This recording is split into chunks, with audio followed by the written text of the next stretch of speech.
You know, I think about that. I'm like, oh God, I'm living my dream right now. Smiling, laughing, making the world a better place. Gina Kim started Sonny's Farm and Kitchen on Ferry Street just 18 months ago. But it's why she started it that really tells her story. This place has become a sanctuary for anyone. It's become a gathering place where we can understand each other. And that's because Gina, who came to this country when she was 3, started Sonny's to help new refugees and asylum seekers.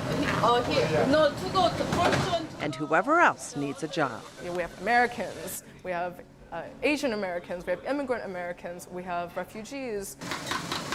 And Gina not only provides jobs for them, but she provides free English classes too. All right, it's our stowaway whiteboard.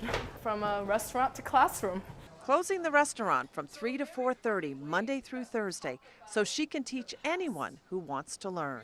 So here, you want to use the verbal phrase. It's going to be the infinitive.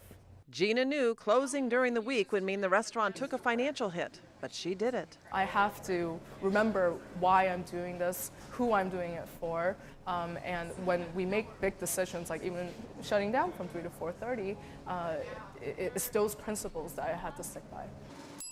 With so much on her plate, Gina says her hardest job is reining in her many new ideas. But if they all lead to such success, then keep them coming.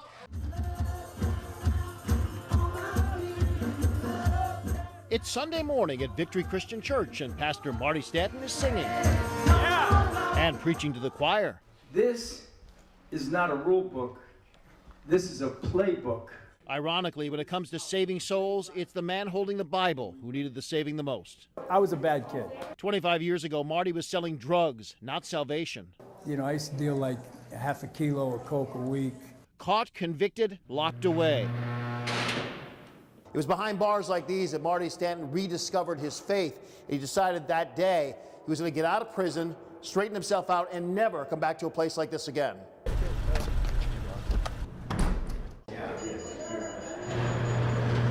Yet here he is, a free man, sentencing himself to jail time every Sunday night.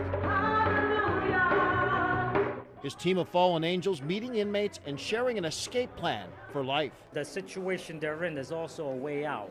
This ain't the end of their story, it's just the beginning. They listen because those doing the preaching once did the time. The guy banging those drums used to bang heads. My message to them is that I've been where you're at. You've given everything else a try. Why not give God a try? How many are ready to worship the Lord? The sheriff took a leap of faith with Marty's God Squad, and it worked. They give the inmates a little bit of their dignity back. And let's face it, when you come in within these walls, you lose a lot. He lets them know that, listen, there's life after this. And he's living proof. The sheep who lost his way is now the shepherd. Like a bird free of his cage, embracing the light.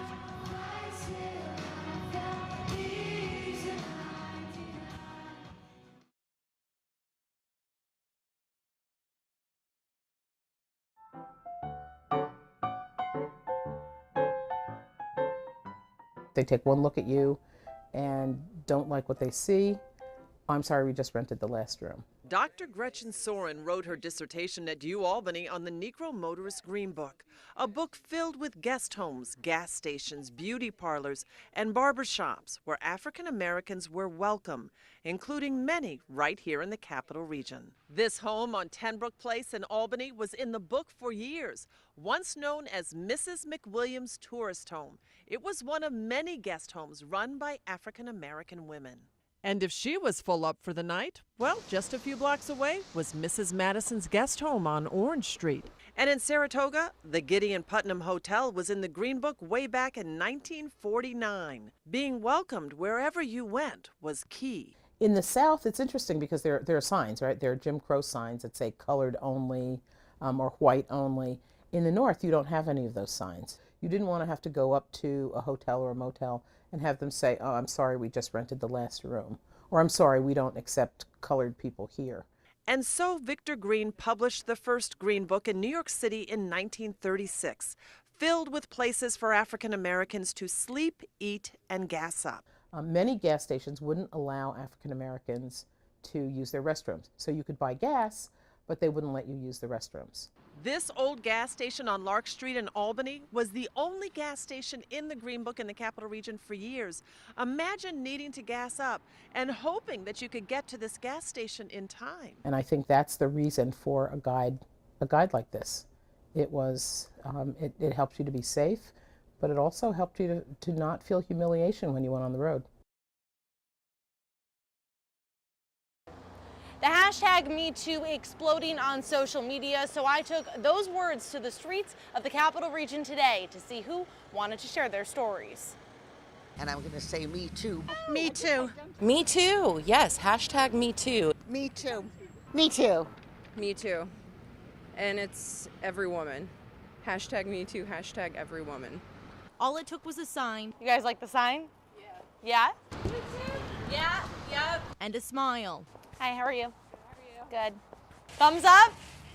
Yay!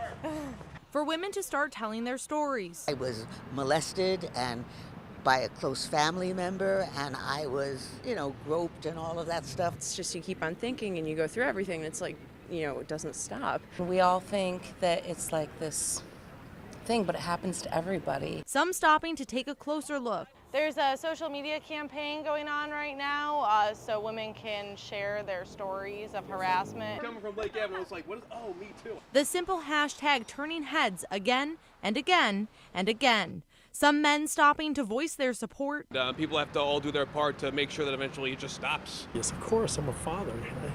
I wouldn't accept that for anybody's daughter, especially my own. I even had one woman apologize to me for something others have done. Hi, how are you? Sorry. Many happy the short phrase is starting a big conversation. It actually has huge implications. So social media allows us to have a voice. I think it's really good for people to know that they're not alone. It's like super empowering for women to step out of their comfort zone and share everything they've been through. And maybe sparking some change. Hopefully one day people will all just learn. By standing together. Me too. I definitely am a victim, and I stand with all of the women who also are. Me too. And of course, if you can say me too, you can share your story anytime, anywhere by using this hashtag.